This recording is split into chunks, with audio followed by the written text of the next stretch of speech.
वालेकुम सलाम रहमतुल्लाहि व बरकातुहू। मदरसा हिदायतुल इस्लाम के ज़रिए तमाम सीरत नबी को लेकर एक जलसा हुआ, जिसमें आपने तकरीर में कहा कि इस इलाके की जो मदरसा है वो एक तरह का मुनफरिद है, और आपने ये भी कहा कि इस तरह का मदरसे हर जगह पे होना जरूरी है। आज जो बच्चों ने मुजाहरा किया है, खुसूसन वालिदैन के हकूक़ हो या इस्लामी मालूमात हो, अपने मासूम कुर्ती ज़बानों में जिस किस्म से उन्होंने मुजाहरा किया, आपका क्या कहना है सर? देखो, मैं आपसे यही कहना चाहता हूँ, आपसे आपके माध्यम से मैसूर की या शहर कर्नाटक की आवाम से यही कहना चाहता हूँ, ये महीना जो है मिलादुन नबी का महीने समझ कर मैं मनाती। खाली हमें सुबह को रात को खाना पकाना, सुबह खला डालना, ऐसा नहीं है। हमारी जिंदगी दुनिया में हमें कैसा चलना, कैसा रहना, हमारे हुजूर पाक सल्लल्लाहु अलैहि वसल्लम हमने तरीका बताए। और ये हिदायतुल मदरसा हिदायतुल जो है इस्लाम जो मदरसा है, मैं गए साल से यहाँ आ रहा हूँ। पिछले साल बहुत कम तादाद में यहाँ बच्चे थे, ऐसी जबान तर्लो जबान से कह रहे थे, मुझे बहुत खुशी हुई थी। माशाअल्लाह, मैं मुफ्ती हमारे सिराजुद्दीन साहब का शुक्रिया अदा करता हूँ। आज बहुत तादाद में बच्चे तरबियत पाकर रही, और इंशाअल्लाह हर मस्जिद में भी ऐसा मिलाद बनाए। और मिलाद खाना खिलाने का मतलब नहीं है, अपने मोहल्ले के बच्चों को तरबियत दे और दीनदारी दे और दीन का मुकम्मिल बच्चों के अंदर फैला है करके मैं ये देता हूँ। सर, आपने अपनी तकरीर में ये भी कहा कि जहाँ पे हर तरफ ड्रग का माहौल है, आपने शान से कहा कि मेरा इलाका, मेरी वार्ड में नौजवान बिल्कुल ड्रग्स नहीं लेते हैं। आप इसके बारे में क्या कहेंगे सर? देखो, शर्म भी आती है मुझे बोलने के लिए। मैं इस इलाका का कारपोरेटर हूँ और मैं एक जिम्मेदार भी हूँ। मैं भी बहुत कोशिश कर रहा हूँ। ऐसी हालत है हमारे मोहल्ले के अंदर, कम मोहल्ले कार्य है, पुलिस भी है, हमारे मोहल्ले के कमेटियाँ भी हैं। अब पिछली मरतबा हमें देखे हमारे मौलाना, मुझे हमने ब्लॉक एक दावत भी दिए थे मस्जिद मुबिन में, और अलबदर मस्जिद के पास मस्जिद वन बोलकर एक बहुत बड़ा जलसा भी हुआ था। खाली मस्जिद हमें नमाज पढ़ने को, मस्जिद के जिम्मेदार रहना, खाली मस्जिद में नमाज पढ़ने को नहीं रहना। मस्जिद के अंदर एक कमेटी है और पूरे मोहल्ले का गश्त करना, मोहल्ले में जिसे क्या तकलीफ है, कितने बच्चे पढ़ने जा रही, कौन पढ़ने नहीं जा रही, ये सब मस्जिद की जिम्मेदारी भी बनती है, मस्जिद की कमेटी की भी जिम्मेदारी बनती है। यहाँ जिम्मेदार है ना, है कोई भी बेजार नहीं कर लेना। ये पहले हम सुने सरकार और दिखाए सरकार, पहले मस्जिद के अंदर इलेक्शन में चुनना तो भी मस्जिद के अंदर फैसला करते थे। आज भी कहीं खेड़ा में है, हमारे गांव में है, मस्जिद में के अंदर जो भी फैसला करते हैं वहाँ इलेक्शन नहीं होता, इलेक्ट होता। ग्राम पंचायती मेंबर 1 से 2 होती, जो मस्जिद के अंदर फैसला कर डाले। आज अच्छा आदमी काम नहीं करे उसे निकालो, मैं ही रंधे और दूसरा कौन भी रंधे, चाकलूसी नहीं करना। मस्जिद के अंदर, हमारे मोहल्ले के अंदर जितने भी मस्जिद आए, एक फैसला लेना, हमें इलेक्ट होती है अवाम की खिदमत करने वास्ते, हमारी खिदमत कर लेने के वास्ते नहीं। मैं खुल को बात कर रहा हूँ, अपना वोट या डालो या नको डालो, और मैं अच्छा काम कर रहा तो मुझे वोट दो, अगर मैं अच्छा काम नहीं कर रहा तो मुझे निकालो। दूसरा कौन अच्छा काम करने वाला है उसे ले लगा को वोट दो, कि तो मोहल्ले की और मोहल्ले की अवाम की आज बहुत सख्त जरूरत है। अवाम के लिए एक अच्छा लीडर होना, मैं अच्छा नहीं बोल रही हूँ, अगर मेरे से गलती रहती मुझे हटा दो, खुले तौर पर मैं बोल रहा हूँ। शफी साहब, तुमने हमें 5 साल का मौका दिया, तुम्हें ऐसा काम करे, ऐसा गलत काम करें, हमें चुनना नहीं चाहते, निकाल को। और दूसरा कौन काबिलियत है और पढ़ा लिखा है, पढ़े लिखे को जरूरी है, पढ़ा लिखा आदमी एक कारपेंटर बनना, ये मोरियां बनाना, रोड़ा बनाना, लाइटा बनाना, ये अनपढ़ भी कर सकता है, ये कोई बड़ा काम नहीं। जो कारपोरेशन के अंदर जो हमारा हुकूक है वो ले लेगा कर आवाम को पहुंचाना, ये बहुत सख्त जरूरत है, खासकर हमारी कौम के वास्ते। अंधेरे में रखो, हमें जिंदगी नहीं करना। सर, आपने बच्चों को खासकर वालिदैन से कहा है कि एक वक्त का खाना कम कर दें लेकिन तालीम की तरफ फोकस करें, और आपने ये कहा कि आपसे जो मदद होगी वो करेंगे, तो इंशाल्लाह वो आपसे उम्मीद की जा रही है। इंशाल्लाह मैं मामूला मस्जिद के सामने खड़कर बोल रहा हूँ, मैं जो भी किया हूँ कभी व्हाट्सएप में नहीं किया, फोटो नहीं लिया, ये मेरी आदत नहीं है। ये मेरे पास जो भी आंदे, कभी भी आंदे, मेरे हाथ से जो होता 100 रुपए होंगे या 1 लाख रुपए होंगे, मेरे हाथ से मुट्ठी मुझको देता हूँ, कभी फोटो लेने की कोशिश करता नहीं। और आपके माध्यम से मालूम भी होंगे मेरे वार्ड वालों को, कभी भी आंदे उनको मैं जाहिर नहीं करता, मुट्ठी छपा को मेरे हाथ से जो ताकत हो जो मैं देने की कोशिश सर, करूँ। एक आखिरी सवाल है, आपने हिदायतुल इस्लाम की मदरसे के बच्चों की जो काबिलियत है वो देखी, इस मदरसे को लेकर इनके जिम्मेदारों को क्या कहेंगे सर? उनके बारे में मैं कितना तारीफ करा तो भी कम। और हमारे यहाँ के जिम्मेदार जो हैं मोहल्ले के, हमारे सेक्रेटरी साहब हैं, फयाज हैं, और हमारे बहुत चंद हैं, शबीर साहब हैं, सादिक हैं, मैं इन लोगों की कितनी तारीफ करा तो भी कम।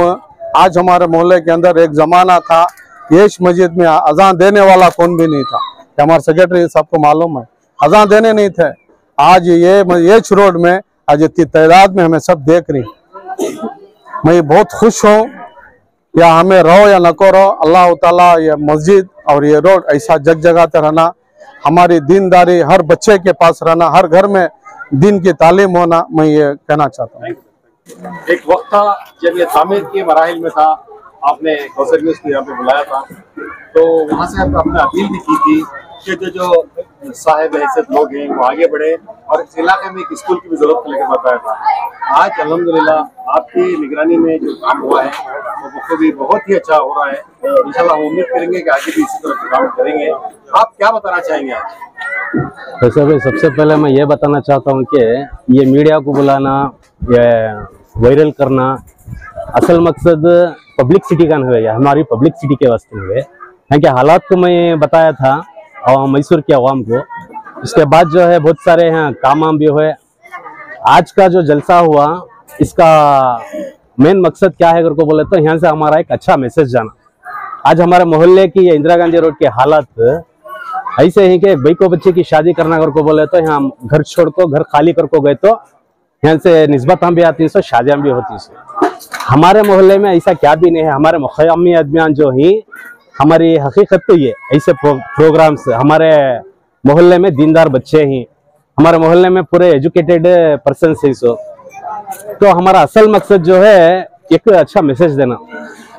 और हाँ, इसकी हिदायत हम ना हमारे कारपोरेटर बहुत ये जो 5 साल में जो माहौल बदला, इससे पहले ऐसा माहौल नहीं था।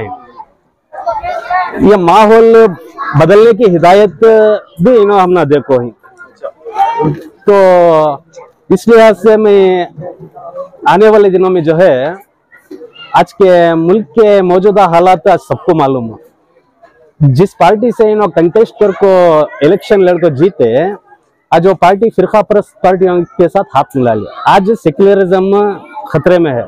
इस वजह से जो है आज इस मुल्क में सेक्युलरिज्म खतरे में रहने की वजह से सेक्युलरिज्म पार्टी को जिताना और सेक्युलर लीडर को जिताना बेहद जरूरी है। मैं एमएलए तनवीर सेठ से आजिजाना गुजारिश करता हूँ तमाम कमेटी की जानिब से, इस वार्ड से हमारे अल्लाह जनाब शफी अहमद साहब को कांग्रेस के उम्मीदवार और इनको टिकट देने की मैं उनसे अपील करता हूं, क्योंकि इस वार्ड को बैलेंस और मैनेज करने की कुव्वत और ताकत हमारे शफी साहब के पास है। इस सिलसिले में हमने उनसे इंटरव्यू लिया था, उन्होंने बाकायदा तौर पर कहा कि पार्टी बाद में आती है, पहले मैं मुसलमान हूँ, जहाँ पे मेरी कौम का कुछ दुख होता है तो मैं उस पार्टी को छोड़ने तैयार हूँ। इंशाल्लाह वो जल्द फैसला लेने वाले हैं। आपका ख्याल भी सही है। मेरा ये सवाल ये है कि शफी साहब का ताउन आपके साथ हमेशा रहे क्या?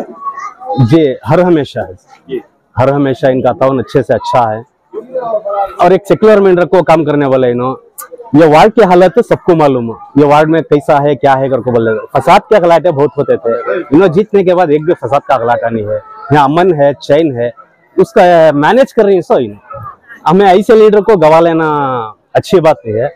इंशाल्लाह आने वाले दिनों में एमएलए से गुजारिश है इनको कांग्रेस की टिकट दे और आवाम भी अच्छी बड़ी तादाद से इनको इंशाल्लाह इलेक्ट करने की।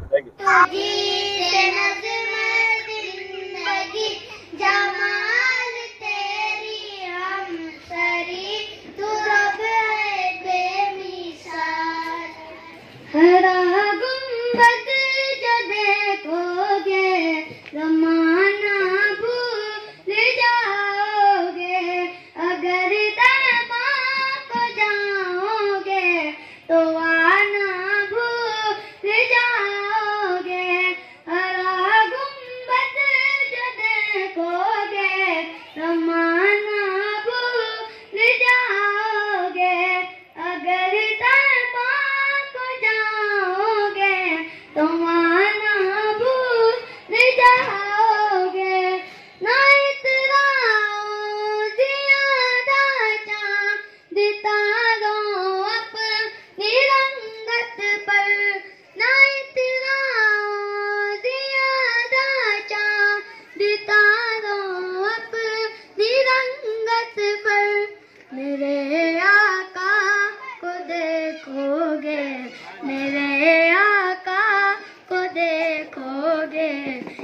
हक ना भूल जाओगे, हरा गुंबद जो देखोगे ज़माना भूल जाओगे।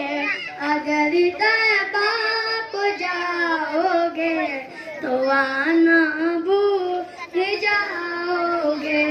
हदीस मुस्तफा पर तुम जो हो जाओ अमल पैरा, हदीस मुस्तफा पर तुम जो हो जाओ अमल पैरा। कसम रब की कभी माँ को, कसम रब की कभी माँ को सताना भूल जाओगे। बड़ा गुंबद जो देखोगे ज़माना भूल जाओगे। बरकातहू बेटा। अरे चाचा जान, ये खुदड़ी मदड़ी लेकर कहाँ जा रहे हो? खैरियत तो है? अरे बेटा गए तो थे बाजार करने के लिए। अरे चाचा जान, आप इस उम्र में बाजार करने के लिए गए थे, क्या आपके बच्चे नहीं हैं? बच्चों का तो हाल भी ना मत पूछो, लड़का लड़की पोता पोती सब मिलकर कुल 25 बच्चे हैं। अगर एक कहावत है 100 कतरन की एक कुना काम की, हमारा तो यही हाल है। तौबा तौबा, ये कैसे बच्चे हैं? क्या चाचा जान आपने अपने बच्चों को तालीम नहीं दी?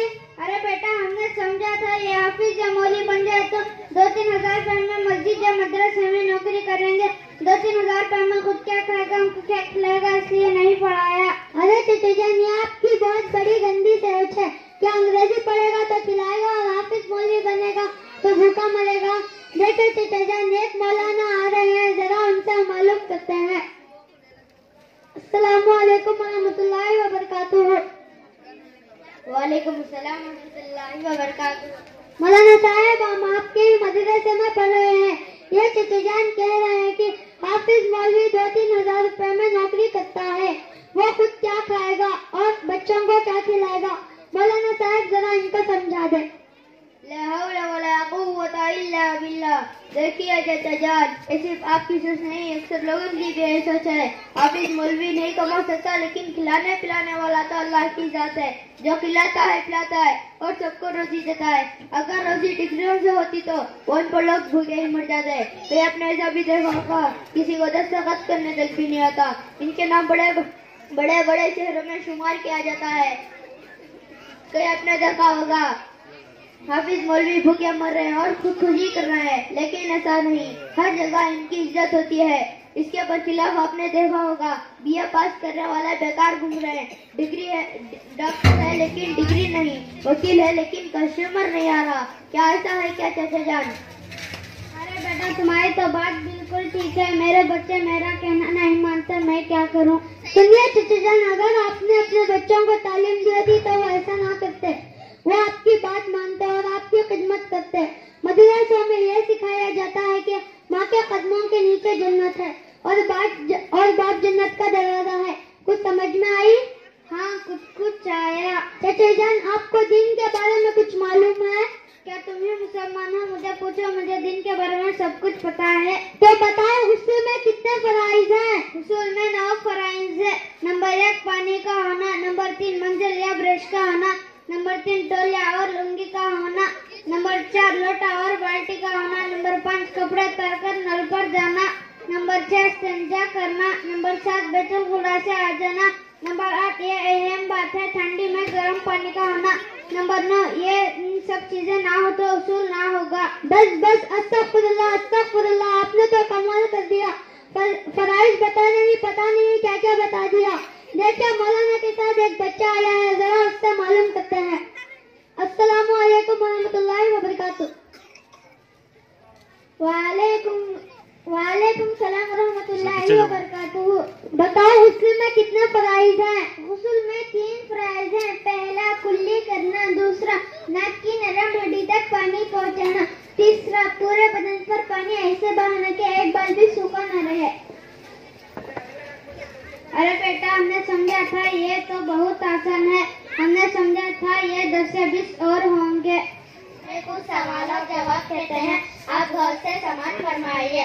सवाल, हमको और इस पूरी कायनात को किसने पैदा किया? जवाब, अल्लाह ने। अल्लाह के बेहतरीन नाम क्या है? जवाब, रहमान और रहीम। सवाल, पूरी कायनात को कितने दिन में पैदा किया? जवाब, 6 दिन में।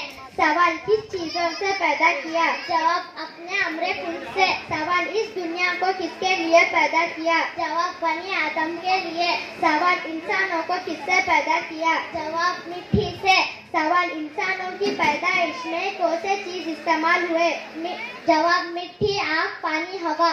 सवाल, हमारे नबी हजरत मोहम्मद सल्लल्लाहु अलैहि वसल्लम कहाँ पैदा हुए? जवाब, अरब के मशहूर शहर मक्का मुकर्रमा में। सवाल, हमारे नबी हजरत मोहम्मद सल्लल्लाहु अलैहि वसल्लम के दादा दादी का नाम क्या है? जवाब, दादा का नाम अब्दुल मुत्तलिब और दादी का नाम फातिमा।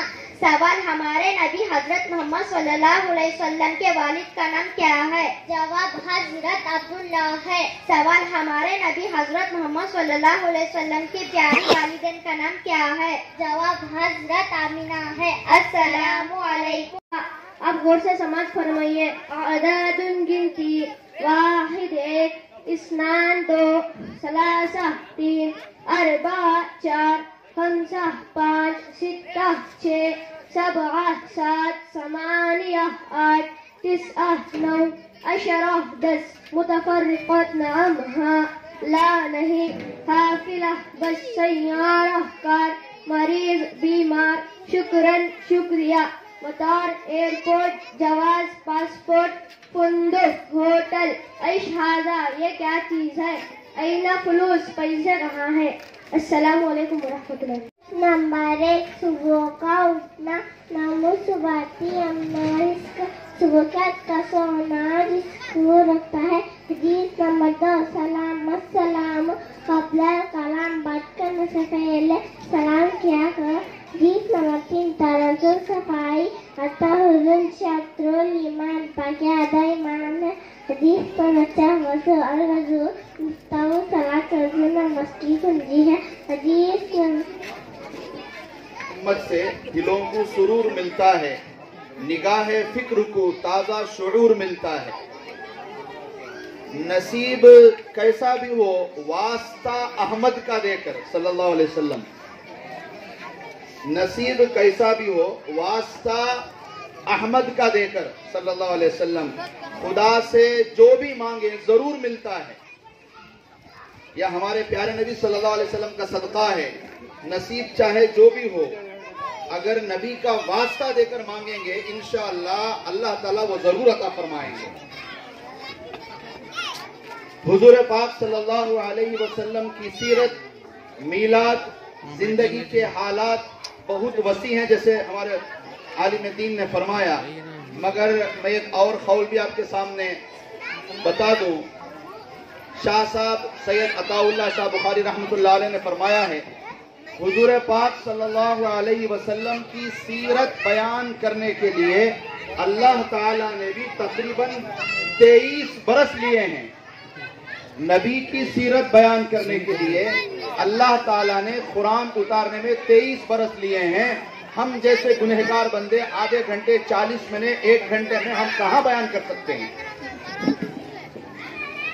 हुजूर पाक सल्लल्लाहु अलैहि वसल्लम दुनिया में नहीं आए, आने से पहले नबी के लिए दुनिया को सजाया गया। हजरत इब्राहिम अलैहिस्सलातु वस्सलाम वो पहले नबी हैं जिनको अल्लाह ने हुक्म दिया कि काबतुल्लाह की तामीर की जाए। जब हजरत इब्राहिम अलैहिस्सलातु वस्सलाम और फर्जंद हजरत इस्माइल अलैहिस्सलातु वस्सलाम दोनों ने मिलकर काबतुल्लाह की तामीर फरमाई। ये पहला तामीरी काम है दुनिया के अंदर कि इसका आर्डर देने वाला अल्लाह खालिक है और बनाने वाले मखलूक हैं। हजरत इब्राहिम अलैहिस्सलातु वस्सलाम ने अपने काम को अंजाम दिया। अब काम के बाद मसला उजरत का है, तो हजरत ने अल्लाह से दुआ की कि या अल्लाह काम तो पूरा हो गया, अब मुझे उजरत चाहिए। तो अल्लाह ने फरमाया कि ऐ इब्राहिम मांगो, जो मांगना चाहते हो वो तुम्हें दिया जाएगा। तो हजरत इब्राहिम अलैहिस्सलातु वस्सलाम ने अपने बेटे से कहा कि बेटा धड़ाधड़ आमीन बोलना शुरू करो, मकबूलियत का मकाम है। तो फिर हजरत इब्राहिम अलैहिस्सलातु वस्सलाम ने दुआ फरमाई, ऐ अल्लाह मैंने इस घर को बनाया है, मुझे इस घर को आबाद करने वाले की जरूरत है। मैंने काबतुल्लाह को बनाया है, तेरे घर को बनाया है, मुझे इस घर के इमाम की जरूरत है। ऐ अल्लाह मेरी नस्ल में वो आखिरी नबी हजरत मोहम्मद रसूलुल्लाह सल्लल्लाहु अलैहि वसल्लम को पैदा फरमा, जिसके सबब तूने पूरी दुनिया को वजूद बख्शा है। तो अल्लाह पाक ने इरशाद फरमाया कि इब्राहिम आपकी दुआ कबूल जरूर है, मगर दुआ की कबूलियत का नतीजा आने के लिए आपको 3, 3.5, 4, 4.5 हजार साल इंतजार करना पड़ेगा। तो फिर हुआ क्या, हजरत आमिना रजी अल्लाह ताला अन्हा जब हमल से थी तो ख्वाब में हजरत आमिना ने चांद अपनी गोद में आते हुए देखा। चांद आसमान से निकला है और हजरत आमिना रजी अल्लाह ताला अन्हा के गोद में आया है। तो सुबह उठी, अपने सहेलियों पड़ोसी औरतों से उन्होंने जिक्र किया कि मैंने रात ये ख्वाब देखा है। तो औरतों ने कहा कि भाई कुछ भूत प्रेत का चक्कर है, इसलिए हाथ में कड़ा पहन लो। तो हजरत आमिना रजी अल्लाह ताला अन्हा ने कड़ा पहन लिया।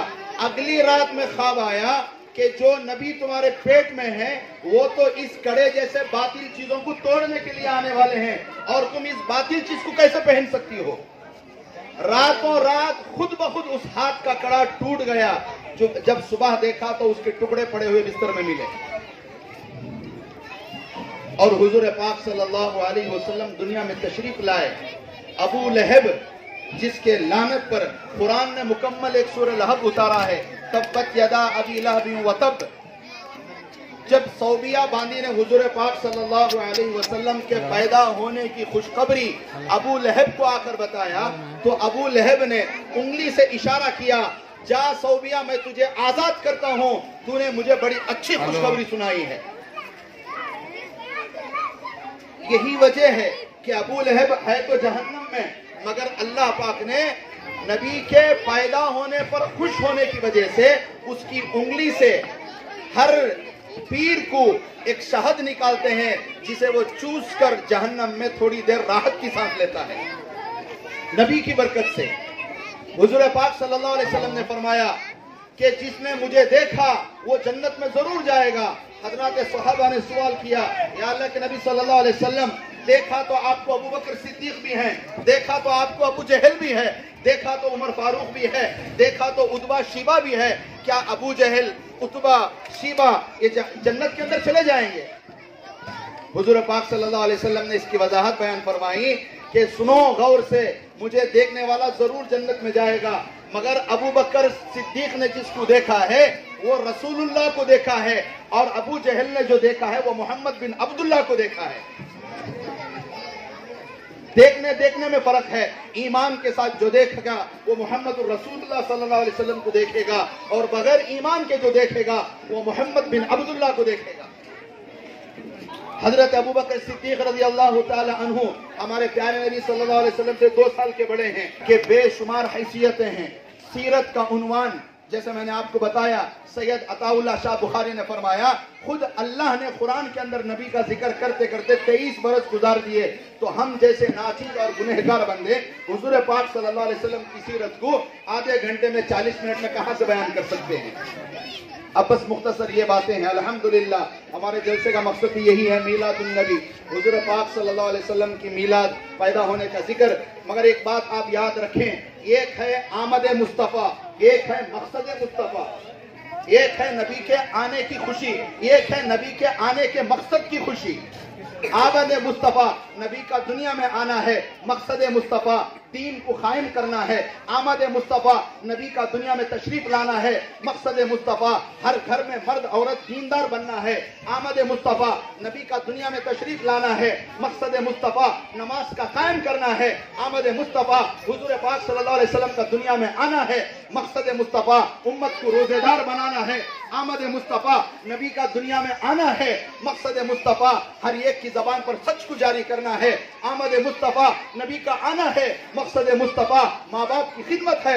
आमद मुस्तफ़ा नबी का दुनिया में आना है, मकसद मुस्तफ़ा नबी की सुन्नतों पर पूरी जिंदगी गुजारना है। नबी बहैसियत वालिद बेमिसाल हैं। नबी बहैसियत शौहर बेमिसाल हैं। नबी बहैसियत इमाम बेमिसाल हैं। नबी बहैसियत सालार बेमिसाल हैं। नबी बहैसियत दोस्त बेमिसाल हैं। नबी हर चीज में बेमिसाल हैं। तमाम तारीफें उस अल्लाह के लिए हैं जो सारी कायनात का खालिक और मालिक है।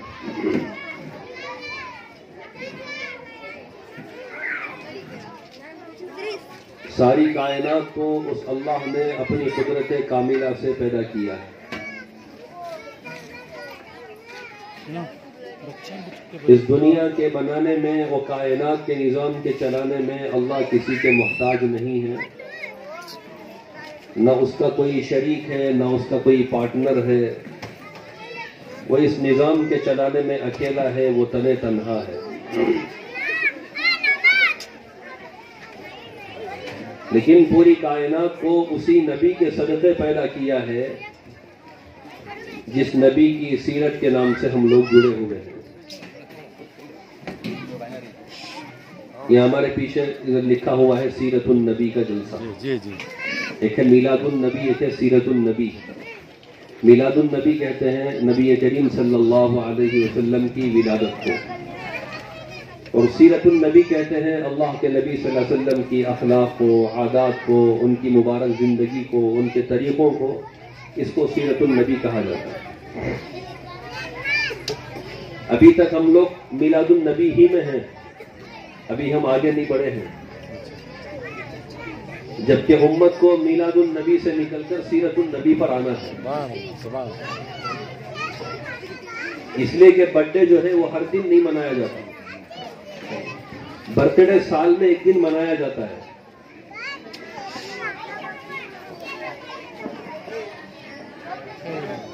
हज़रत आदम अलैहिस्सलातु वस्सलाम से लेकर ईसा अलैहिस्सलाम तक जितने अंबिया दुनिया में आए हैं, उनमें सबसे आखिरी नबी हज़रत ईसा अलैहिस्सलाम,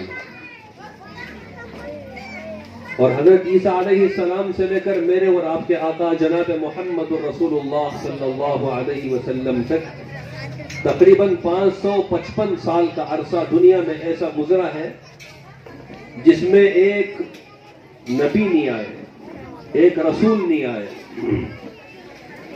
लोगों को अल्लाह से डराने वाले नहीं आए, हक बात बताने वाले नहीं आए। अगर किसी गांव में 15-20 साल अगर कोई जमात जाना छोड़ दे, या किसी मस्जिद में अगर नमाजी 15-20 साल के लिए आना छोड़ दे, तो फिर मस्जिद की क्या हालत होती है, उस गांव की क्या हालत होती है। और उम्मत के दरमियान तकरीबन 555 साल का अरसा ऐसा गुजरा है कि लोगों को हक बात बताने वाला कोई नहीं आया, जिसकी बुनियाद पर सारी दुनिया जहन्नम का गहवारा बन गई। एक दूसरे पर कोई हुकूमत करना पसंद नहीं करता था, हर किस्म की बुराई उरूज पर थी। औरतों के मकाम को ऐसे घटा दिया था जैसे आजकल के जमाने में टिश्यू पेपर की तो कोई वैल्यू है, लेकिन उस जमाने में औरत की उतनी भी वैल्यू नहीं थी। इसलिए उस जमाने को जमाने जाहिलियत कहा गया कि हर आदमी जाहिल था। जमाने जाहिलियत का, जिहालत का जमाना नहीं कहा, बल्कि जमाने जाहिलियत कहा कि हर आदमी जाहिल था। इतने जाहिल थे कि छोटी छोटी बातों पर सदियां लड़ाइयां चलती थी। औरतों को तलाक दे देने के बाद में जंगलों के हवाले कर दिया जाता, उनका कोई पुरसान हाल नहीं होता था, उनके न रहने का कोई सलीका होता था, न उनके खिलाने पिलाने का कोई नज़म होता था। सल्लल्लाहु अलैहि वसल्लम के जरिए से अल्लाह पाक ने उन तमाम जहन्नम में गिरने वालों को अल्लाह ने बचा दिया। तो ये मीलादुन नबी है, रबीउल अव्वल का जो मुबारक महीना है, इसका माना है मौसम बहार। पहली मर्तबा जो मौसम बहार आई, ये 550 साल के बाद में जो पहली मर्तबा मौसम बहार आई है, वो अल्लाह के नबी की विलादत की बरकत से। अल्लाह के नबी सल्लल्लाहु अलैहि वसल्लम की पैदाइश में कुछ खुसूसियात हैं। उलमा ने किताबों में लिखा है कि जब ये अल्लाह के नबी सल्लल्लाहु अलैहि वसल्लम हमल में थे, तो हजरत आमिना रज़ी अल्लाह अन्हा को कभी हमल की तकलीफ नहीं हुई। ये खुसूसियत ये है कि जब नबी करीम सल्लल्लाहु अलैहि वसल्लम हमल में ठहरे तो हजरत आमिना रज़ी अल्लाह अन्हा ने ख्वाब देखा। उसमें ख्वाब में बताया गया कि मुबारक हो, तुम्हारे हमल में एक ऐसा बच्चा है जो सारी उम्मत का सरदार होगा। सुभान अल्लाह, सुभान अल्लाह। बशारत दी गई और ये कहा गया कि जब ये बच्चा पैदा हो जाए तो तुम यूं कहो, ए अल्लाह मैं इस बच्चे को आपके हवाले करती हूँ। सुभान अल्लाह।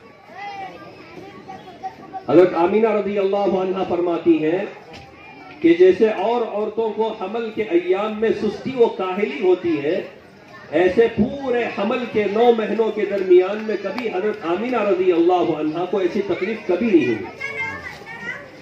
मासूम बच्चा है, अभी पैदा हुआ बच्चा है, वो बच्चा क्या बोल सकता है। लेकिन नबी करीम सल्लल्लाहु अलैहि वसल्लम की ज़बान पर कुछ जुमले थे। कब है? पैदाइश के वक्त में। कोई पैदा होने वाला बच्चा कभी बोलता नहीं है। हमने किताबों के अंदर वाक़ियात पढ़े हैं कि 4 बच्चों ने गहवारे में बात की है, मगर अल्लाह के नबी सल्लल्लाहु अलैहि वसल्लम जब पैदा हुए तभी बात कर दी। सुभान अल्लाह। हज़रत आमिना रज़ी अल्लाह अन्हा फरमाती हैं कि जब मेरा बच्चा पेट से बाहर निकला, लम्मा खरज मिन बतनी, जब ये बच्चा बाहर निकला पेट से, रअयतु फइदा हुवा साजिदुन, कि मैंने देखा कि ये बच्चा सजदे की हालत में पड़ा हुआ। सुभान अल्लाह।